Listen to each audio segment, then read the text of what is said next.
Number 10 Lucknow super giants. IPL 2025 కోసం Lucknow team దగ్గర చాలా యూత్ఫుల్ బౌలింగ్ అటాక్ ఉంది. సో వాళ్ళకి ప్లేయింగ్ 12 ఆడబోయే బౌలింగ్ యూనిట్ చూసుకుంటే Mayank Yadav, Mohsin Khan, Avesh Khan, Akashdeep, Ravi Bishnoi, Shahbaz Ahmed and Mitchell Marsh. ఈ 7 మోస్ట్ లైక్లీ ప్లేయింగ్ 12లో ఉండొచ్చు. అయితే వీళ్ళలో ఒక pace bowler most likely Avesh Khan impact ప్లేయర్గా రావచ్చు. అదర్వైజ్ మయాంక్ యాదవ్ని కూడా ఇంపాక్ట్ ప్లేయర్గా వాడుకోవచ్చు వాళ్ళు. సో వీళ్ళ బౌలింగ్లో చూసుకుంటే ఎక్స్పీరియన్స్ పెద్దగా ఏమీ లేదు, అందరూ కూడా యంగ్స్టర్సే ఉన్నారు.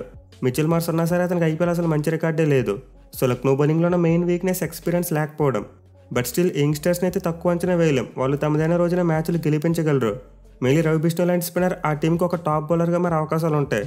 సో పేస్ బౌలింగ్ పరంగా చూసుకున్న, స్పిన్ బౌలింగ్ పరంగా చూసుకున్న లక్నో టీంలో మంచి ఎమర్జింగ్ స్టార్స్ ఉన్నారు. అయితే ప్రాబ్లం ఏంటంటే వీళ్ళు ఇప్పుడు ఎలా పెర్ఫామ్ చేస్తారో తెలియదు. పైగా లక్నో ఆడబోయే పిచ్ ఎక్కువగా స్పిన్ బౌలింగ్ అనుకూలించే పిచ్. సో వీళ్ళు కనుక రాబోయే సీజన్లో తమ పిచ్ యొక్క స్వభావాన్ని మార్చుకోకపోతే చాలా కష్టం.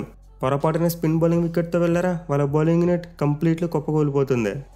Number 9 Rajasthan Royals. వీళ్ళ దగ్గర అయితే చాలా వరకు మంచి డీసెంట్ బౌలింగ్ అటాక్ ఉంది.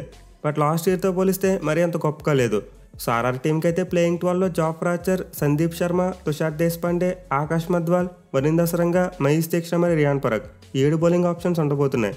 బట్ వీరిలో ఆకాష్ మధ్వాల్ ఆడతాడో లేదో చెప్పలేం, ఎందుకంటే ఆర్ఆర్ టీం దగ్గర ఎక్కువ ఆల్రౌండర్స్ లేరు. దీంతో వాళ్ళకి ఎక్స్ట్రా బ్యాట్స్మెన్ తీసుకోవాలని చూస్తారు.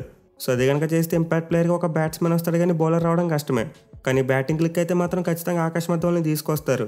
బట్ ఇని ఓవరాల్గా వీళ్ళ బౌలింగ్ యూనిట్ చూసుకుంటే పర్వాలేదు, బాగానే ఉంది. మెయిన్లీ సందీప్ శర్మ లాంటి ఎక్స్పీరియన్స్ ఉన్న బౌలర్ మీద వాళ్ళు చాలా ఆశలు పెట్టుకున్నారు. అండ్ ఆల్సో జాఫ్రా ఆర్చర్ని కూడా పెద్ద అమౌంట్ పెట్టి తీసుకున్నారు. సో వీళ్ళిద్దరు కనుక బాగా రాణిస్తే ఆ టీంకి బాగా వర్కౌట్ అవుతుంది. అండ్ వీళ్ళకి తోడు తుషార్ దేశ్పాండే లాంటి ఒక యంగ్స్టర్ కూడా ఉన్నాడు. కానీ స్పిన్ బౌలింగ్ విషయానికి వస్తే మాత్రం ప్రాబ్లమ్స్ ఉన్నాయి. లాస్ట్ టైం వాళ్ళకి అశ్విన్ మరి చాలా లాంటి మ్యాచ్ విన్నర్స్ ఉన్నారు, కానీ ఈసారి మాత్రం పూర్తిగా శ్రీలంక డ్యూ మీద ఆధారపడాలి. సో తీక్షణ మరి అసరంగా కలిసి ఒకే నేషనల్ టీం తరపున ఆడతారు కాబట్టి ఆర్ఆర్ టీం వాళ్ళు గట్టిగానే నమ్మకం పెట్టుకున్నారు.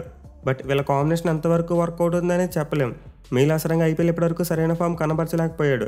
అండ్ ఓవరాల్గా వీళ్ళకి బౌలింగ్ ఆప్షన్స్ చూసుకున్నా తక్కువే, ఎస్పెషల్ ఒక పేస్ బౌలింగ్ ఆల్రౌండర్ లేడు. So definitely on the paper RR team యొక్క బౌలింగ్ యూనిట్ డీసెంట్గానే కనిపిస్తున్నప్పటికీ కొన్ని లూపోల్స్ అయితే ఉన్నాయి. Number 8 royal challengers Bengaluru. RCB team అంటే ఎక్కువగా మనకి బ్యాటింగ్ గుర్తొస్తుంది, ఎందుకంటే ఆ టీం లీగ్ స్టార్టింగ్ నుండి బ్యాటింగ్ మీద డిపెండ్ అవుతూ వచ్చిన టీం. ఈసారి కూడా ఆర్సీబీ టీం మోస్ట్లీ వాళ్ళ బ్యాటింగ్ మీద డిపెండ్ అవ్వాలి, ఎందుకంటే వాళ్ళ బౌలింగ్ అటాక్ మరీ అంత టాప్ నాచ్లో లేదు. అఫ్కోర్స్ వాళ్ళకి ఆన్ ది పేపర్ ప్లేయింగ్ 12లో చూసుకుంటే భువనేశ్వర్ కుమార్, జాస్ హజల్వుడ్, ఎస్ దయల్, రసిక్దార్ సలాం, కృణాల్ పాండ్యా, శ్రేయస్ శర్మ మరియు లియామ్ లివింగ్స్టోన్ ఇలాంటి మంచి మంచి బౌలింగ్ ఆప్షన్స్ ఉన్నాయి. బట్ వీరిలో గ్యారంటీగా నమ్మకం పెట్టుకోగలిగేది మాత్రం భూమి మరియు హ్యాజల్వుడ్ మీదే. ఇద్దరు కూడా తమ 8 ఓవర్స్ని చాలా చక్కగా వేసే అవకాశాలు ఉంటాయి. బట్ మిగతా బౌలింగ్ అటాక్ అంత సాలిడ్గా కనిపించట్లేదు. సో వాళ్ళైతే ఎక్కువగా ఎస్తైల్ మరియు కృణాల్ పాండ్యా వీళ్ళిద్దరి మీద డిపెండ్ అవ్వాలి. మెయిన్లీ వీళ్ళిద్దరు కనుక భూమి మరియు హ్యాజల్వుడ్కి సరైన సపోర్ట్ ఇవ్వకపోతే ఆర్సీబీ టీంకి చాలా మైనస్ అవుతుంది. ఇన్ఫాక్ట్ ఇప్పటికే వాళ్ళ దగ్గర ఒక సరైన డెత్ బౌలర్ లేడు. వాళ్ళ దగ్గర ఉన్న 3 మెయిన్ పేస్ బౌలర్స్ కూడా పవర్ ప్లే బౌలర్సే. అయితే చెప్పలేం, లాస్ట్ ఇయర్ ఆర్సీబీ టీం ఒక వర్స్ట్ బౌలింగ్ అటాక్తో కూడా ప్లే ఆఫ్స్కు రాగలిగారు. మెయిన్లీ ఈసారి విరాట్ కోహ్లీ క్యాప్టెన్సీ తీసుకోబోతున్నాడు కాబట్టి వాళ్ళ బౌలర్స్ దగ్గర నుంచి మంచి పెర్ఫార్మెన్స్ ఎక్స్పెక్ట్ చేయొచ్చు. సో స్పిన్ బౌలింగ్ పరంగా కాస్త వీక్నెస్ కనిపిస్తున్నప్పటికీ ఆర్సీబీ బౌలింగ్ అటాక్ని అయితే అక్కడ కూడా తక్కువ అంచనా వేయలేం. డెఫినెట్లీ వాళ్ళు కూడా మ్యాచ్ విన్నర్స్గా మరి అవకాశాలు ఉంటాయి. Number 7 Punjab Kings. వీళ్ళు కూడా same RCB kind of story అనే చెప్పుకోవచ్చు, ఎందుకంటే పంజాబ్ టీం దగ్గర చాలా మంచి బ్యాటింగ్ యూనిట్ ఉంది. బట్ బౌలింగ్ చూసుకుంటే మాత్రం కాస్త మిక్స్డ్గా కనిపిస్తుంది. అఫ్కోర్స్ వాళ్ళ దగ్గర అయితే ఎక్స్పీరియన్స్ ఉన్న బౌలర్స్ ఉన్నారు, బట్ వాళ్ళ బౌలింగ్ అటాక్లో క్లియర్గా గ్యాప్స్ కనిపిస్తున్నాయి. సో వాళ్ళకి ప్లేయింగ్ 12లో Arshdeep Singh, Lockie Ferguson, Marco Jansen, Yuzvendra Chahal, Harpreet Brar, Marcus Stoinis మరియు గ్లెన్ మ్యాక్స్వెల్ 7 ఉండే అవకాశాలు ఉన్నాయి. మోస్ట్ లైక్లీ 7 బౌలింగ్ ఆప్షన్స్ ఉంటాయి. సో వీళ్ళు హర్షదీప్ సింగ్ పేస్ బౌలింగ్ అటాక్ని లీడ్ చేస్తాడు అండ్ చహల్ స్పిన్ బౌలింగ్ అటాక్ని లీడ్ చేస్తాడు. బట్ వీళ్ళకి మిగతా బౌలర్స్ ఎంత సపోర్ట్ ఇస్తారనేది ఒక question mark. Especial Arshdeep Singh గట్టిగా సపోర్ట్ చేయగలిగే మరి ఇండియన్ పేసర్ లేడు. సో ఇదైతే కాస్త పంజాబ్ కింగ్స్ని కలవర పెట్టే విషయమే. అండ్ ఆల్సో డెత్ బౌలింగ్ కూడా అంత సాలిడ్గా కనిపించట్లేదు. కానీ స్పిన్ అటాక్ చూస్తే మాత్రం యజ్వేంద్ర చహల్ మరియు హర్ప్రీత్ బ్రార్ ఇద్దరు కూడా తమ రోల్ని బాగా ప్లే చేయగలరు. ఎస్పెషల్లీ చహల్కి అయితే అందరికంటే ఎక్కువ వికెట్స్ ఉన్నాయి. అలాగే ఆల్రౌండ్ ఆప్షన్స్గా స్టోయినిస్ మరియు మ్యాక్స్వెల్ కూడా ఉన్నారు. సో ఇచ్చిన పంజాబ్ కింగ్స్ ఆ పేస్ బౌలింగ్ విషయంలోనే కాస్త జాగ్రత్తలు తీసుకోవాలి. హర్షదీప్ సింగ్తో పాటు మార్క్ హెన్సన్ క్లిక్ అయితే పర్వాలేదు, ఆ థర్డ్ పేస్ బౌలింగ్ ఆప్షన్ ఏదోలా మేనేజ్ చేస్తారు. బట్ హర్షదీప్ సింగ్ తప్ప మిగతా ఎవరు క్లిక్ అవ్వకపోతే మాత్రం వాళ్ళ పేస్ అటాక్ చాలా దెబ్బేస్తుంది. Number 6 Gujarat Titans. వీళ్ళ దగ్గర అయితే ఆన్ ది పేపర్ చూసుకుంటే చాలా అంటే చాలా సాలిడ్ బౌలింగ్ అటాక్ ఉంది. సో గుజరాత్ టీం అయితే ఆప్షన్లో స్టార్ బౌలర్స్ అందరినీ కొనేశారు. అండ్ వాళ్ళకి ప్లేయింగ్ 12లో ఉన్న బౌలింగ్ లైనప్ చూసుకుంటే మొహమ్మద్ సిరాజ్, కగ్యూసర్ రబాడా, ప్రసిద్ధ్ కృష్ణ, రషీద్ ఖాన్, వాషింగ్టన్ సుందర్, అర్షద్ ఖాన్ మరియు రాహుల్ దేవాతియా 7 బౌలింగ్ ఆప్షన్స్ వాళ్ళకి మెయిన్గా కనిపిస్తున్నాయి. సో ఆన్ ది పేపర్ ఈ బౌలింగ్ అటాక్ని చూడగానే కళ్ళు జిగేయమంటాయి, ఎందుకంటే పేస్ బౌలింగ్ స్ట్రాంగ్గా ఉంది అండ్ స్పిన్ బౌలింగ్ చూసుకున్నా చాలా స్ట్రాంగ్గా ఉంది. మరి లోపం ఎక్కడ ఉందంటే వాళ్ళ పేస్ అటాక్ అంత రిలయబుల్ కాదు. సో మీరు సిరాజ్ చూసుకున్నా, రబాడా చూసుకున్నా, ప్రసిద్ధ్ చూసుకున్నా 3 కూడా మంచిగా వికెట్స్ తీస్తారు. బట్ ముగ్గురు కూడా రన్ కంటైనింగ్ బౌలర్స్ కాదు. వికెట్లు తీసినప్పటికీ ఖచ్చితంగా ఎక్కువ రన్స్ ఇస్తారు. అలాగే వాళ్ళ దగ్గర ఒక మంచి లెఫ్ట్ ఆర్మ్ క్విక్ బౌలర్ కూడా లేడు. సో రన్స్ని కంటైన్ చేయగలిగే ఒక పేస్ బౌలర్ లేకపోతే చాలా కష్టం. కానీ వాళ్ళకి ఎక్కడ ప్లస్ అవుతుందంటే వాళ్ళు ఆడబై అహ్మదాబాద్ వికెట్ ఈ బౌలర్స్కు బాగా సూట్ అవుతుంది. సో గుజరాత్ టైటన్స్ ఒక పేస్ అటాక్ ఎలా ఉందంటే అయితే బంపర్ హిట్ అయిపోతారు, లేకపోతే చాలా కష్టం. కానీ స్పిన్ అటాక్ విషయానికి వస్తే మాత్రం చాలా రిలయబుల్. రషీద్ ఖాన్ మరియు వాషింగ్టన్ సుందర్ ఇద్దరు కూడా చాలా మంచి ఎకానమికల్గా బౌలింగ్ చేయగలరు. అండ్ వాళ్ళతో రషీద్ ఖాన్ మరియు రాహుల్ ద్రావిడ్ ఇద్దరు కూడా మంచిగా కంట్రిబ్యూట్ చేయగలరు. సో అందువైపు అయితే గుజరాత్ టైటన్స్ యొక్క బౌలింగ్ అటాక్ చాలా బాగుంది. బట్ ఆ రన్స్ని కంటైన్ చేయగలిగే బౌలర్ లేకపోవడం, అలాగే సరైన డెత్ బౌలర్ లేకపోవడం వాళ్ళకి నెగిటివ్గా మారచ్చు. Number 5 Sunrisers Hyderabad. Last year రన్రప్గా నిలిచిన ఎస్ఆర్హెచ్ టీం దగ్గర అయితే ఈసారి కూడా చాలా మంచి బౌలింగ్ అటాక్ కనిపిస్తుంది. ఇన్ఫ్యాక్ట్ లాస్ట్ టైంతో కంపేర్ చేసుకున్నంత స్ట్రాంగ్గా లేకపోయినా పర్వాలేదు, బాగానే రీప్లేస్మెంట్స్ తెచ్చుకోగలిగారు. సో ప్లేయింగ్ 12 ఉండబోయే ఎస్ఆర్హెచ్ టీం యొక్క బౌలింగ్ అటాక్ చూసుకుంటే Pat Cummins, Mohammed Shami, Harshal Patel, Jaydev Unadkat, Rahul Chahar, Abhishek Sharma and Nitish Kumar Reddy most likely 7 bowling options ఉంటాయి. బట్ వీరిలో జయదేవ్ ఉనద్కట్ ఇంపాక్ట్ ప్లేయర్గా రావచ్చు, లేదా అతని ప్లేస్లో వాళ్ళు కావాలనుకుంటే యాడమ్ జాంపుల్ అండ్ ఒక ఎక్స్ట్రా స్పిన్నర్ను కూడా తీసి రావచ్చు. సో పేస్ అటాక్ పరంగా చూసుకుంటే వాళ్ళు అయితే చాలా స్ట్రాంగ్గా ఉన్నారు. లాస్ట్ టైం కమిన్స్కి తోటి భూమి మరియు నట్టు ఎలా ఉన్నారో ఈసారి కూడా సేమ్ అలాంటి వాళ్ళని రీప్లేస్మెంట్గా తీసుకురాగలిగారు. షమి ఒక మంచి genuine wicket taker and Harshal Patel చూసుకుంటే డెత్ ఓవర్స్లో బాగా బౌలింగ్ చేయగలడు. సో పేస్ అటాక్ పరంగా అయితే ఎస్ఆర్హెచ్ టీం బాగుంది. అండ్ జయదేవ్ ఉనద్కట్ని తీసుకొస్తే లెఫ్ట్ ఆర్మ్ వెరైటీ కూడా ఉంటుంది. కానీ స్పిన్ బౌలింగ్ విషయానికి వస్తే మాత్రం వాళ్ళు ఎక్కువగా రాహుల్ చహర్ మీద డిపెండ్ అవ్వాలి. పొరపాటున అతను ఫెయిల్ అయ్యాడు, ఎస్ఆర్హెచ్ టీం యొక్క స్పిన్ అటాక్ చాలా అంటే చాలా వీక్గా మారిపోతుంది. సో డెఫినెట్లీ స్పిన్ బౌలింగ్ విషయంలో ఎస్ఆర్హెచ్ టీంకి కాస్త వీక్నెస్ ఉంది. బట్ వాళ్ళు ఆడబోయే ఒప్పల పిచ్ మీద ఇది మరీ అంత పెద్ద వీక్నెస్ ఏమీ కాదు, ఎందుకంటే ఇటు తిరిగి వాళ్ళు లాస్ట్ టైం 4 పేసర్స్తోనే వెళ్ళారు. అలాగే వాళ్ళకి అభిషేక్ శర్మ మరియు నితీష్ కుమార్ రెడ్డి రూపంలో 2 మంచి యంగ్ ఆల్రౌండర్స్ కూడా ఉన్నారు. అండ్ ఆల్సో ట్రావిస్ హెడ్ కూడా బౌలింగ్ చేయగలడు. So sunrisers bowling attack అయితే డెఫినెట్లీ మంచిగానే కనిపిస్తుంది. మళ్ళీ వాళ్ళ కెప్టెన్ ప్యాట్ కమిన్స్ వీళ్ళందరినీ ఒక తాటి మీదకి తీసుకురాగలిగితే ఖచ్చితంగా వాళ్ళు ఏ టీంనైనా బీట్ చేయగలరు. Number 4 Kolkata night riders. Defending champions అనే కేకేఆర్ టీం అయితే ఆల్మోస్ట్ తమ పాత బౌలింగ్ యూనిట్ను రీటైన్ చేసుకోగలిగారు. మీరు వాళ్ళ లాస్ట్ ఇయర్ బౌలింగ్ అటాక్ను ఈ ఇయర్ బౌలింగ్ అటాక్ను కంపేర్ చేస్తే ఆల్మోస్ట్ ఒకేలా ఉంటుంది. ఒకే ఒక చేంజ్ కనిపిస్తుంది. అదేంటంటే మిచెల్ స్టార్క్ బయటకు వెళ్ళిపోయి అతని ప్లేస్లో హెన్రిక్ నోకే వచ్చాడు. సో కేకేఆర్ ప్లేయింగ్ 12 ఉండబోయే బౌలింగ్ అటాక్లో ఇది ఒక్క మార్పే కనిపిస్తుంది.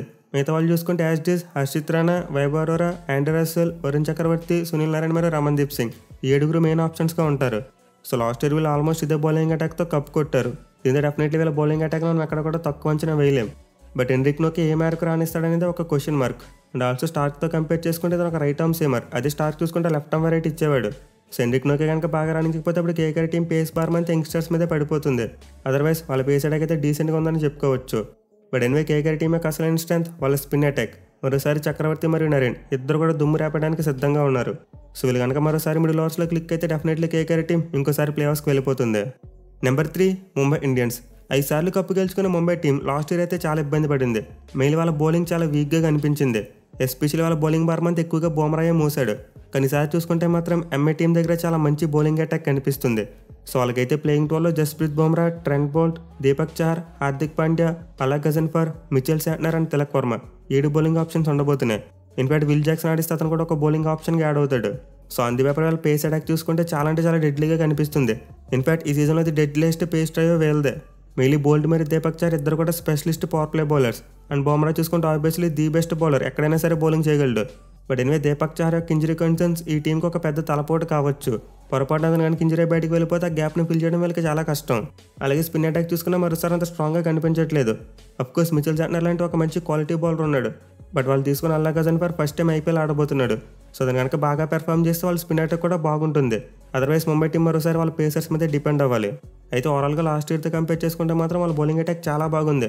స్పిన్ బౌలింగ్లో ఒక లూపోలు తప్పిస్తే మిగతాన్ని కూడా సాలిడ్గా ఫిట్ అయ్యాయి. Number 2 Chennai super Kings. IPL 2025 కోసం మంచి బ్యాలెన్స్ ఉన్న బౌలింగ్ అటాక్ సిఎస్కే వాళ్ళ దగ్గర ఉంది. సో వాళ్ళ దగ్గర అయితే చాలా బౌలింగ్ ఆప్షన్స్ ఉన్నాయి.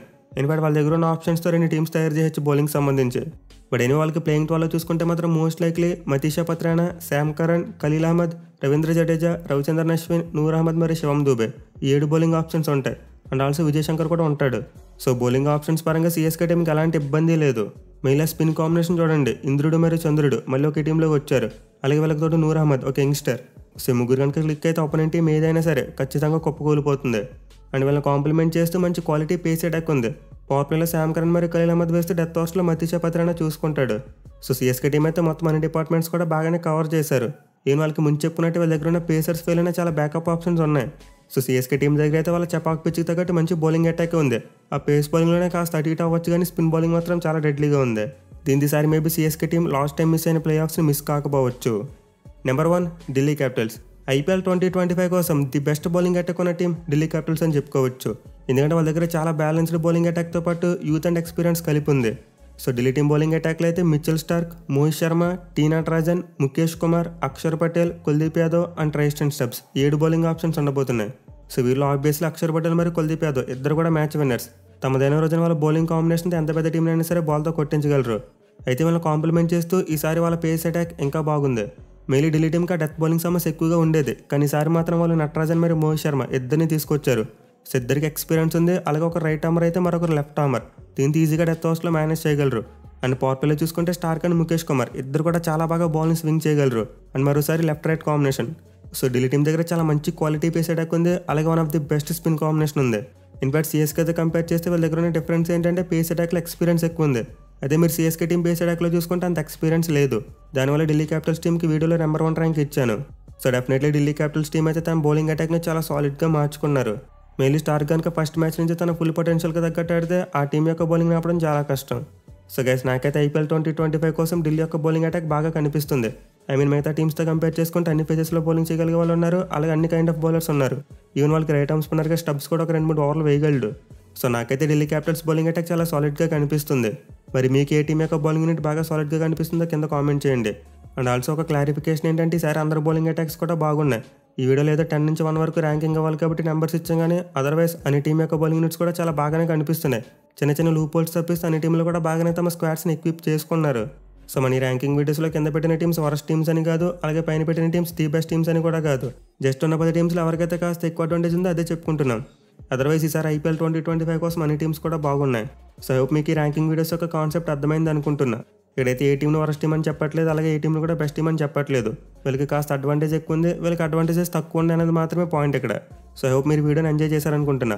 అండ్ వీడియో కనుక నచ్చితే ఖచ్చితంగా లైక్ చేయండి. అండ్ మన టార్గెట్ గుర్తుందిగా 10K లైక్స్. సో వీడియోని అయితే ఖచ్చితంగా లైక్ చేసి మీ ఒపీనియన్ కింద కామెంట్ సెక్షన్లో తెలియజేయండి. Thank you for watching. Have a nice day.